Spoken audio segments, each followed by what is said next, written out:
സുരേഷിന് സമ്മതം കൂടി ഉണ്ടെങ്കിലേ അച്ഛൻ എന്റെ വിവാഹത്തിന് അനുകൂലിക്കും. I don't mind. പക്ഷേ എന്റെ അച്ഛനും അമ്മയൊക്കെ പഴയ ആദർശക്കാരാണ്. അവർക്ക് രാജന്റെ ഈ ബന്ധം ഇഷ്ടപ്പെടുന്ന വരില്ല. ഒരുപക്ഷെ ഉഷയെ വിവാഹം കഴിച്ചതിന് ശേഷമാണ് രാജൻ പറഞ്ഞ് പെൺകുട്ടി വിവാഹം കഴിക്കുന്നെങ്കിൽ പോലും ഉഷയെ ഉപേക്ഷിക്കാനും പറയാൻ മടിക്കാത്തവരാണ് എന്റെ അച്ഛനും അമ്മയും.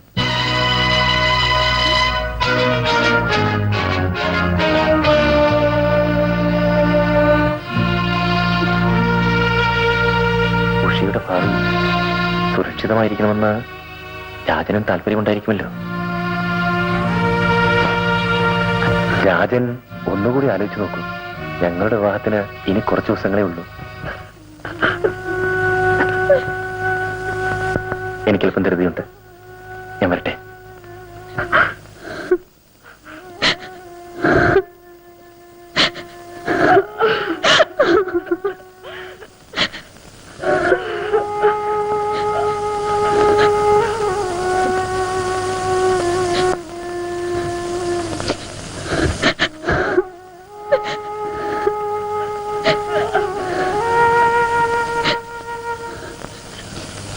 Sorry, Usha.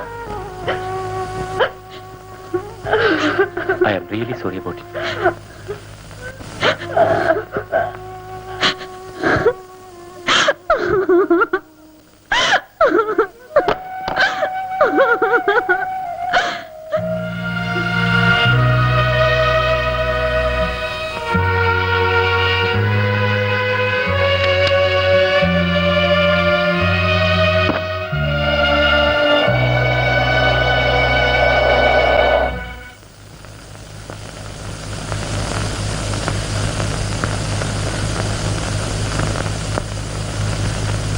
ലാലു, എല്ലാരും അന്തസ്സായി വിവാഹം കഴിക്കുന്നുണ്ട്.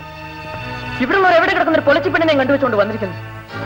ബാക്കിയുള്ള ഒരു നാണം കെടുത്ത തീയും പഞ്ഞി അടുത്തിരുന്ന കത്ത് പിടിക്കും ഞാൻ അന്നേ പറഞ്ഞതാ. കേക്കണ്ടേ? കത്ത് പിടിച്ചാ പിന്നെ കിടത്താൻ പറ്റണ തീയാണോ? എന്നാലും മിണ്ടാപ്പൂച്ച പോലെ ഇരുന്ന് അവനെ കടുങ്കൈ ചെയ്തല്ല. 4 പേരറിയുന്നതിന് മുമ്പ് കാര്യം നടത്തിയില്ലെങ്കിൽ നാണക്കേടാവും. 3-4 മാസമെങ്കിലും ആണ്ടിരിക്കുമോ? അത് മനസ്സിലാക്കാനുള്ള ബുദ്ധി എനിക്ക് ഇല്ലാണ്ടായി പോയല്ലോ. അങ്ങേര് നീ അവിടെ പോയി കിടക്കാണോ ആവോ? ഏട്ടും പൊട്ടും അറിയാത്ത പെണ്ണ് അപ്പുറത്ത് വെച്ച് കിടക്കുന്നെന്ന് പറഞ്ഞ പോലത്തെ സ്ഥിതിയായാലും നാട്ടുകാരറിഞ്ഞാൽ എന്തോ. അമ്മായി ആരെയാ വഴക്ക് പറഞ്ഞിട്ട് പോകുന്നത്? കൈവറി തോന്നിവാസം കാണിച്ചിട്ട് മിണ്ടാപൂച്ച പോലെ നടക്കുന്നു. അമ്മായി എന്താ ഈ പറയുന്നത്? നീ ഒന്നും അറിഞ്ഞില്ല. ഇനിയും പെണ്ണിന്റെ പേരും പുറപ്പും കഴിഞ്ഞാൽ നീ അറിയും. എന്നാലും നിങ്ങളിങ്ങനൊരു ബുദ്ധിമോശം കാണിക്കുമെന്ന് ഞാൻ സ്വപ്നത്തിൽ പോലും നിരീക്ഷിച്ചു. എന്നായാലും അവള് നിനക്കുള്ളതല്ലേ. ഞാൻ പോയി അമ്മാവനെ വിളിച്ചോണ്ട് വരട്ടെ. അങ്ങേരെ അറിയുമ്പോ ഇനി എന്താ ചെയ്യാൻ പോണെന്ന് ദൈവത്തിന് പോലും അറിഞ്ഞു.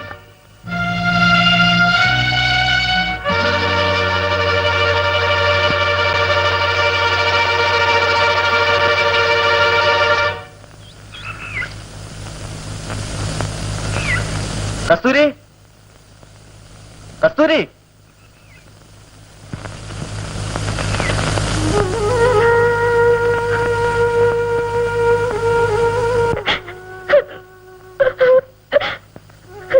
ഞാൻ കേട്ടതെല്ലാം സത്യമാണോ കസ്തൂരി? നീ എവിടെയാണോ കസ്തൂരി? പറയൂ കസ്തൂരി, പറയൂ.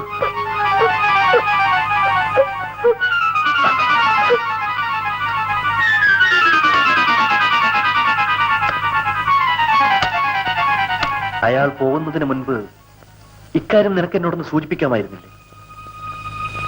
ഞാൻ അയാളെ നിന്നെയും കൂട്ടിയല്ലാതെ പറഞ്ഞേക്കില്ലായിരുന്നു. അദ്ദേഹം വരും. അയാൾ വരും. നീ ഇത്ര മണ്ടിയായി പോയല്ലോ പെണ്ണെ. നിന്നെപ്പോലുള്ള പെമ്പിള്ളേരെ ചക്കരവാക്ക് പറഞ്ഞ് ചതച്ചിട്ട് കടന്നു കളയുന്നത് അയാളെപ്പോലുള്ളവർക്കൊരു വിനോദമാണ്. ഇതതുപോലെയല്ല. അദ്ദേഹം വരും. വന്നില്ലെങ്കിൽ ആത്മഹത്യ ചെയ്യുമായിരിക്കും. നീ ആത്മഹത്യ ചെയ്താൽ നമ്മുടെ സമുദായത്തിൽ ഒരു യുവതി കുറയും. പക്ഷേ എഞ്ചിനീയർ രാജൻ നായർക്കൊന്നും സംഭവിക്കുകയില്ല. ചേട്ടാ, അറിഞ്ഞാൽ തന്നെ പരിചയമുള്ള ഒരു പുലയിപ്പെണ്ണ് ചത്തെന്ന് പറയും. ഇല്ല, അദ്ദേഹം അങ്ങനെയുള്ള ആളല്ല. എന്നെ വിവാഹം ചെയ്ത് ഒരു വിപ്ലവം സൃഷ്ടിക്കുമെന്ന് 100 വട്ടം എന്നോട് പറഞ്ഞിട്ടുണ്ട്. അദ്ദേഹം വരും. അയാൾ വരണമെന്ന് ആത്മാർത്ഥമായി ഞാനും ആശിക്കുന്നു. പക്ഷേ അയാൾ വന്നില്ലെങ്കിലോ കസ്തൂരി? അങ്ങനെ പറയരുത് ഏട്ടാ. ഓർമ്മ വെച്ച നാൾ മുതൽ നമ്മൾ ഒന്നിച്ച് കളിച്ചു വളർന്നവരാണ്. അന്ന് ഓടിച്ചാടി നടന്ന് നിന്റെ കൈക്കോ കാലിനോ മുറിവ് പറ്റുമ്പോൾ എന്റെ കണ്ണ് നിറയുമായിരുന്നു. ഇന്ന് നിന്റെ ഈ നില കാണുമ്പോൾ എന്നോട് ക്ഷമിക്കൂ ചേട്ടാ. കുറെ സ്വപ്നങ്ങൾ ഞാനും മനസ്സിൽ വെച്ച് താലോലിച്ചിരുന്നു. പക്ഷേ അതിരുവിട്ട് ഞാൻ നിന്നോടൊന്നും പ്രവർത്തിച്ചിരുന്നില്ല. ഉണ്ടോ കസ്തൂരി? ഒന്ന് ഞാൻ പറഞ്ഞേക്കാം, അയാൾ വന്നില്ലെങ്കിൽ ഒരു ദിവസം അയാളുടെ ശവം നിന്റെ കാൽക്കൽ ഞാൻ കൊണ്ടുവന്ന് വയ്ക്കും.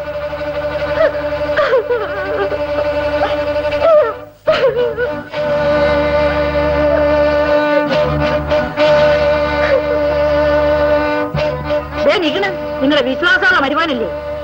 കസ്തൂരി ഇങ്ങോട്ട് അമ്മ, അവന് ചൊടിച്ചു കാരണം കണ്ട. എടി ഒരുപെട്ടവളെ, നീ ഒരുത്തിയാണ് ഇതിനൊക്കെ വളം വെച്ചു കൊടുത്തത്. ദൈവം തമ്പുരാനെ, ഇപ്പൊ ഞാനാ കുറ്റക്കാരി. ഈ തീയും പഞ്ഞി അടുത്തിരുന്ന കത്തിപ്പിടിക്കും ഞാൻ അന്നേ പറഞ്ഞതാ. ഇനി ഇപ്പൊ പറഞ്ഞിട്ട് കാര്യമൊന്നുമില്ല. നാട്ടുകാരറിയണതിന് മുമ്പേ ഈ കല്യാണം ഒന്ന് നടത്തണം. ഇപ്പോഴെങ്കിലും നിങ്ങൾക്ക് ബുദ്ധി തോന്നിയല്ലോ മനുഷ്യ. എന്നാലും എന്റെ മക്കളെ, നിങ്ങൾക്ക് ഇങ്ങനെ ഒരു ബുദ്ധിമോശം വന്നല്ലോ. ഏതായാലും കല്യാണം ഉടനെ അങ്ങ് നടത്തണം. കാവിലമ്പലത്തിൽ വെച്ച് തന്നെ മതി. അമ്മായി, നീ വലിയ കമ്മ്യൂണിസ്റ്റ് ആണെങ്കിൽ നിന്റെ മനസ്സിരിക്കട്ടോ. എന്റെ മോക്ക് കാവിലമ്മ വിശ്വാസം. കല്യാണം അവിടെ വെച്ച് തന്നെ മതി. കല്യാണം ഇപ്പൊ വേണ്ടമ്മായി. പോടാ, എവള് പറ്റിണീച്ചിട്ടാടാ ഇനിയും കല്യാണം കഴിക്കാൻ പോണേ.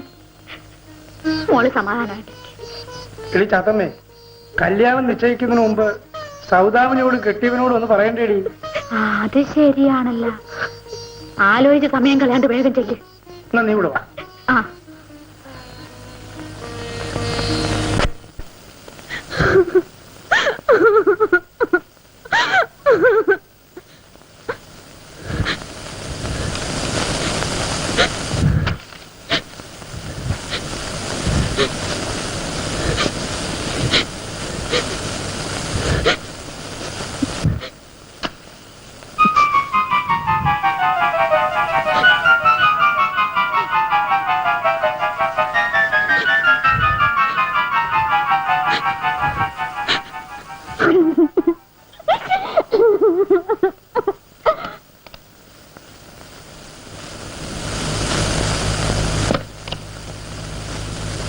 Resignation letter.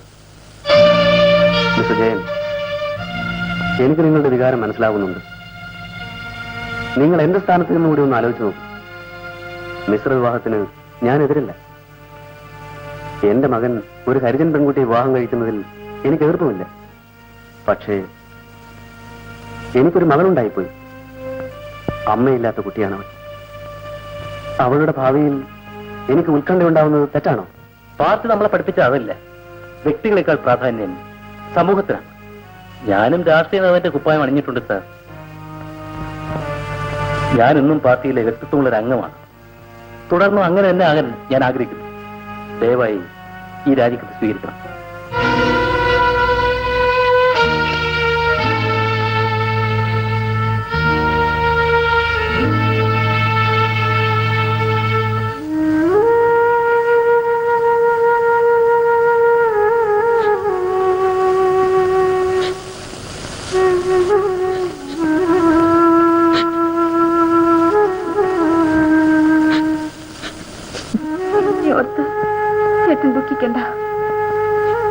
ഞാനാകെ വീർപ്പുമുട്ടി നിൽക്കുകയാണ്.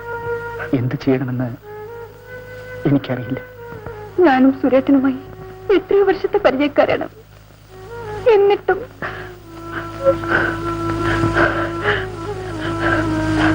ആരൊക്കെ എതിർത്താലും ചേട്ടൻ ആ പെണ്ണിനെ തന്നെ വിവാഹം കഴിക്കണം.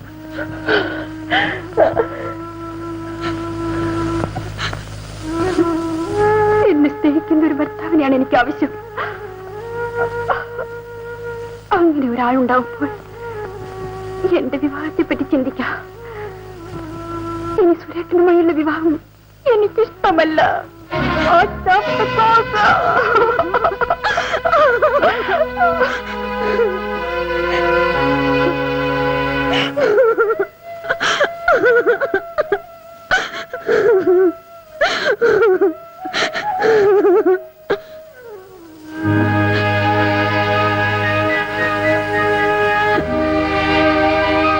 കഥവ് തുറന്നിടുന്നുകൊണ്ടാണ് കയറി വന്നത്.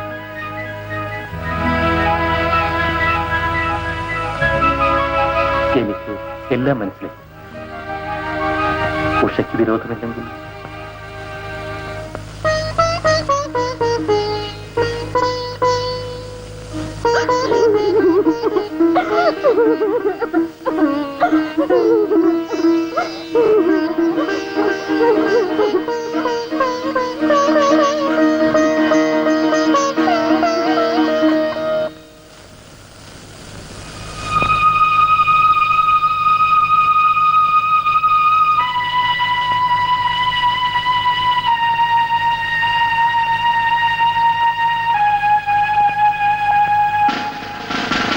വിപ്ലവത്തിന്റെ ഭൂമി നിങ്ങളുടെ മനസ്സ്, വിപ്ലവത്തിന്റെ വിത്ത് നിങ്ങളുടെ ചിന്തയിൽ. ഇവിടെ ഒരു ജാതിയേ ഉള്ളൂ, ഒരു മതമേ ഉള്ളൂ, മനുഷ്യൻ. നിങ്ങളുടെ കൈകളിൽ അണിഞ്ഞിരിക്കുന്ന മതത്തിന്റെ ചങ്ങല പൊട്ടിച്ചെറിയൂ. നിങ്ങൾക്ക് നഷ്ടപ്പെടാനുള്ളത് അത് മാത്രമാണ്. നിങ്ങൾക്ക് നേടുവാനുള്ളത് മഹത്തായ ഒരു ലക്ഷ്യവും.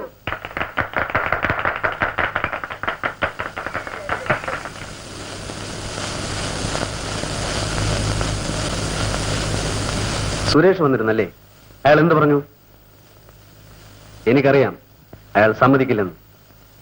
ആദർശങ്ങൾ ആർക്ക് വേണമെങ്കിലും പ്രസംഗിച്ചുകൊണ്ട് നടക്കാം, പക്ഷെ പ്രവൃത്തിയിൽ കൊണ്ടുവരാൻ പ്രയാസമാണ്. എന്നേക്കാൾ വിദ്യാഭ്യാസമുള്ളവനാണ് താൻ. പ്രായത്തിന്റെ അറിവ് തന്നേക്കാൾ എനിക്ക് കൂടുതലുണ്ട്. എനിക്ക് തന്നോട് ഒരപേക്ഷയേ ഉള്ളൂ. തന്റെ സഹോദരിയെ കരുതിയെങ്കിലും. ഇല്ലച്ച, എന്നെ നിർബന്ധിക്കരുത്. ആ പെൺകുട്ടി ഒഴിവാക്കാൻ എനിക്ക് കഴിയില്ല.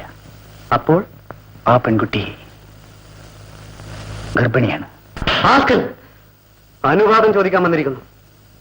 തന്നെ വിശ്വസിച്ചതുകൊണ്ട് അപകടത്തിലായ പെൺകുട്ടി വിവാഹം കഴിക്കാൻ എന്റെ അനുവാദത്തിന് വേണ്ടി കാത്തു നിൽക്കരുതായിരുന്നു. അവളെയും കുട്ടി ഇവിടെ വരുന്നതായിരുന്നു ആണത്തം. ഒരു തേളിന്റെ കടൽ പോലും തനിക്കില്ലാതെ പോയല്ലോ. ഛേ, ആ പെൺകുട്ടിയെ കൂടാതെ നിന്നെ ഈ വീട്ടിൽ കണ്ടുപോകരുത്. You get out.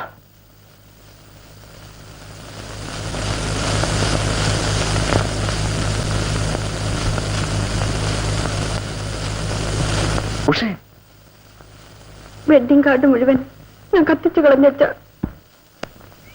അയ്യോ ചാത്തമ്മേ, ഒന്ന് വേഗം ഒരുങ്ങി വാടി, മന്ത്രി അങ്ങ് പോവും. ഓ തുടങ്ങി.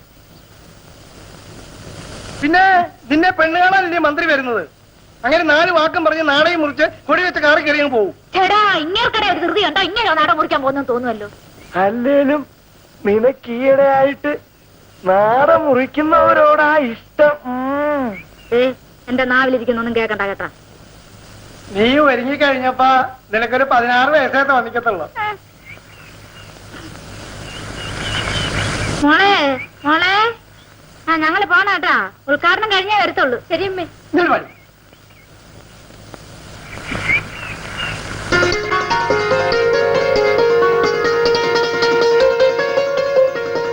കസ്തൂരി, കസ്തൂരി, കസ്തൂരി.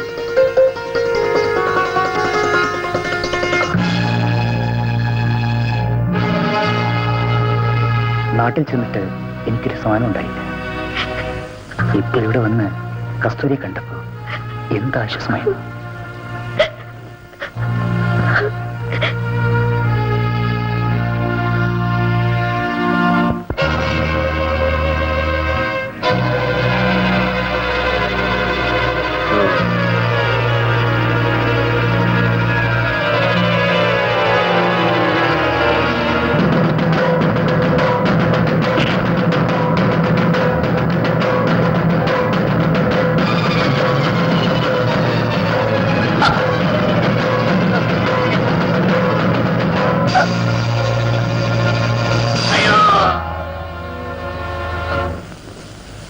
ഇത് തൂമ്പയും കൈക്കോട്ടും പിടിക്കുന്ന കൈയാണ്. ഈ തയമ്പ് പിടിച്ച കൈ കൊണ്ടൊരു കൊല ചെയ്യാനും പഠിക്കില്ല. കാമു എന്താണ് ഈ പറയുന്നത്? സാറേ, ഞങ്ങളുടെ പെണ്ണുങ്ങൾ മുടിയിൽ കൊടികുത്തിയിട്ടില്ലെങ്കിലും അല്പം കാണാൻ ചെയ്യാനുള്ളവരും ഞങ്ങളുടെ കൂട്ടത്തിലുണ്ട് എന്ന് വെച്ച് നിങ്ങൾക്കൊക്കെ ചവിട്ടി മതിക്കാൻ അവരെ കിട്ടത്തില്ല. ദാമു എന്നെ പരീക്ഷിക്കാം. ഇവിടെ ഒരു അഗ്നിപരീക്ഷ കഴിഞ്ഞു. ഇനി ആരെയും പരീക്ഷിക്കാൻ ഉദ്ദേശമില്ല. ഒരു പ്രത്യേക സാഹചര്യത്തിൽ ഞാൻ നിങ്ങളോടൊക്കെ തെറ്റ് ചെയ്തു പോയി. അത് തിരുത്താനാണ് വന്നത്. എനിക്ക് കസ്തൂരിയോട് സംസാരിക്കണം. അതിനെന്താ, അവിടെ വിളിക്കാം. കസ്തൂരി, കസ്തൂരി, സാറിന് നിന്നോട് ഏതാണ്ട് സംസാരിക്കാനുണ്ടെന്ന്.